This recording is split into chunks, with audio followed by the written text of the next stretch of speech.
Hey, my name is Barry Schwartz, and this is the Search Buzz video recap. Today is Friday, August 16th, and this is the search news we covered at the Search Engine Roundtable at SEOroundtable.com. First up, Google posted a postmortem of some sorts regarding the Google indexing bugs. So we had multiple Google indexing bugs, specifically like a week and a half ago, with new content not being indexed.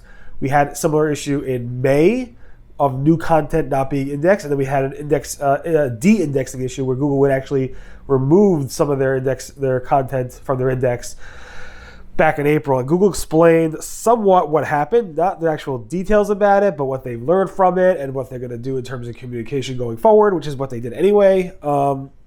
It was good for them to share this information. I was just expecting more. Like when AWS, that cloud services has an issue, they'll go through and explain what actually happened. They'll say a programmer or an engineer pressed this button that caused this to happen, which caused this ripple effect. Kind of was expecting that from Google on some level, but they did not share that. Of course, it's free, Google search. AWS is a cloud environment with an SLA and stuff like that, so it's different. Any event, Google also posted this yesterday or 2 days ago that they are warning about leasing out your subdomains or subfolders for third-party content. Now, what's interesting about this is actually John Mueller warned about this 45 days ago when I wrote about leasing out. Google's been cracking down on sites that lease out their own subdomains, but just on August 14th, 2 days ago, Google wrote this right here.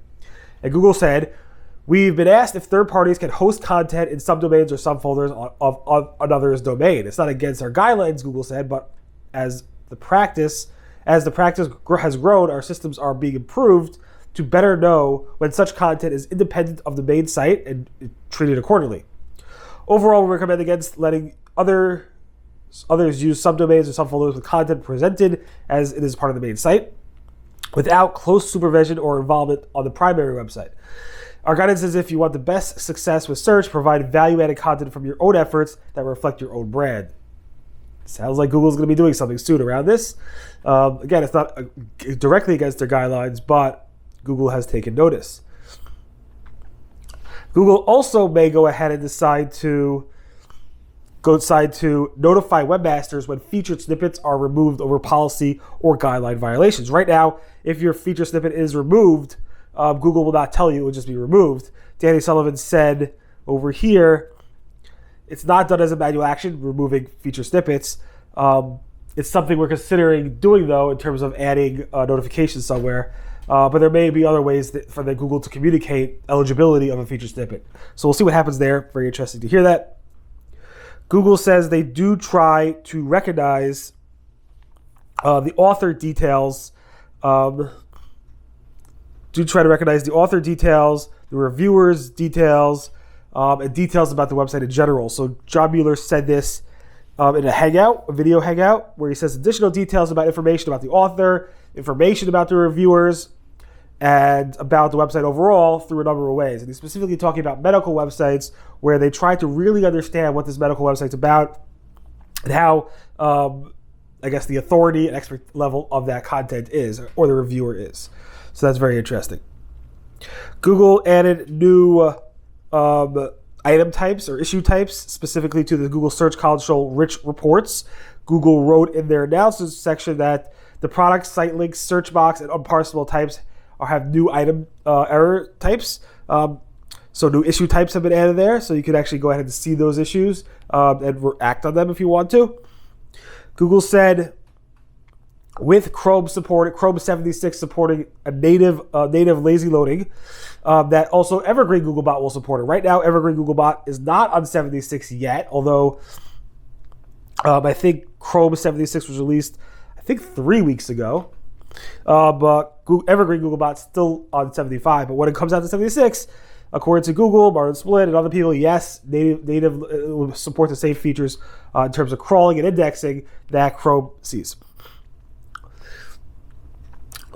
Google said you should follow any link that has any monetary value, including affiliate links. And again, this is not a surprise.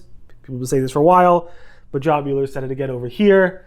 And then he said, that's old, inside joke, I guess, or not really an inside joke. Those who follow stuff on Twitter will probably know what that is about.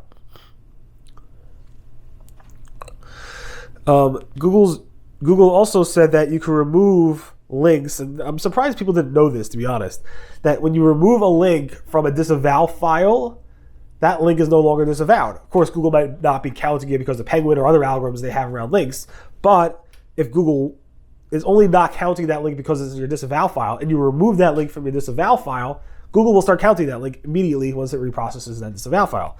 That's something that John Mueller confirmed again. I'm surprised people didn't know that. I know we mentioned it numerous times on the site, but not directly. I didn't have a blog post just saying that's the case. So now I posted that, which is good. Some SEO advice, again, I don't get it. I don't understand why those who are spamming for links, you get these emails all the time. DA this, DA that, buy our links, or trade links with us, et cetera, et cetera. You and I get it. I just don't get why these spammers aren't putting @google.com addresses, email addresses on a blacklist so they don't email those people. And basically, Gary got an email saying, hey, thank you for this list of 700 link sellers. I just don't get why you spam. Some spammers are spamming Google reps that can actually directly take action on a website. It just doesn't make much sense to me. Google has also warned that embedding Instagram images on your website could cause issues with indexing, meaning in the embed of the Instagram, Instagram has a clause in there that says do not associate this image to the content that it's being embedded on. Because of that, Google's not going to go ahead and take that image and rank that image on this page. So this image, if it was embedded using Instagram embeds, Google would not go ahead and rank this page in Google image search because of that. So just be careful. You should, in general, embedding stuff, don't expect Google to actually index that and rank that stuff on your website. They could, but make sure you actually test it to make sure what Google could actually do.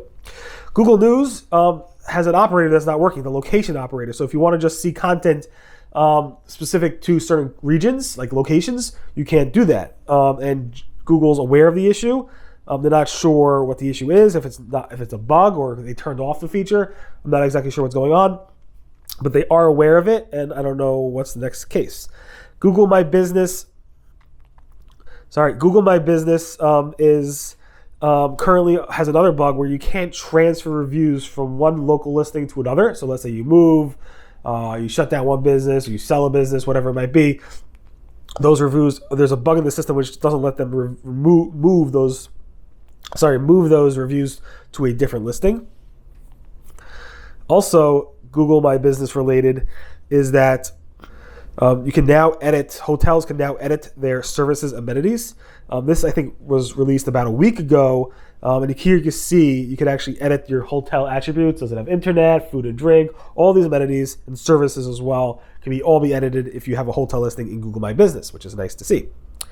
Google My Business has also added the ability to manage and review your reviews across multiple listings. So if you manage multiple listings for customers, or you have multiple locations that you manage, all you have to go to business.google.com/reviews, or click on under Google My Business, under the Manage Location section, a Manage Reviews button, and you'll be able to manage all the reviews from all your listings, I think up to 500 listings in a single place. Google's constantly testing. We covered many of these tests over the past few weeks, but people keep emailing me about these tests. So just a brief review of the test. The More Results button on desktop is showing for many people. You should be seeing this, but people are seeing the More Results button. Infinite scroll. So as you scroll, Google's showing this bar feature, which we covered again. And it just adds more. Bigger fonts. Google's testing larger fonts. You can see the difference right over here versus here. Snippet placement. So Google's testing the fave icon and title above the snippets. Again, we covered that as well. Google's testing lots and lots of things. Again, that's what you expect from Google. So we're going to cover Google testing larger fonts and different scrolls. And then I noticed that the PPC community is talking about how Google's cutting off ad text from the headline and or the description. So here's a screenshot of that in action. You can see over here that it's being cutting off the description. Now, Google specifically tells you when you create your ad how long your description or headline can be. Why should they be cutting off? It might be related to some tester running around ad tests. I personally can replicate it in some cases, not all. So it probably is a test, or it might be a bug, or it might be a feature. I'm not sure, but definitely the PPC community is talking about that. And finally, posted 2 more vlogs. Definitely go ahead and subscribe to the vlog by just clicking there and subscribe. You can see all the vlogs. I separated them out, search video recaps. That's what I'm doing today. We're covering the news for the past week, and the vlogs are basically interviewing SEOs. And I have tons of these lined up. It's really exciting, really happy about what's going on. Definitely subscribe to them. I interviewed Ruth Burr Reedy, who is at Upbuild, used to be the head of SEO at Moz, and Casey Gillette, who is co-marketing. 2 great interviews. Check them out. Watch all the interviews. Hope you like them. And definitely give me your feedback. In any event, thanks so much for listening to the Search Boz Video Recap. Again, my name is Barry Schwartz, and this is the search news we covered over at the Search Engine Roundtable over the past week. Again, today is Friday, August 16th, and this is the search news from SEORoundtable.com. Everyone have a great weekend, and I'll see you guys next. Bye.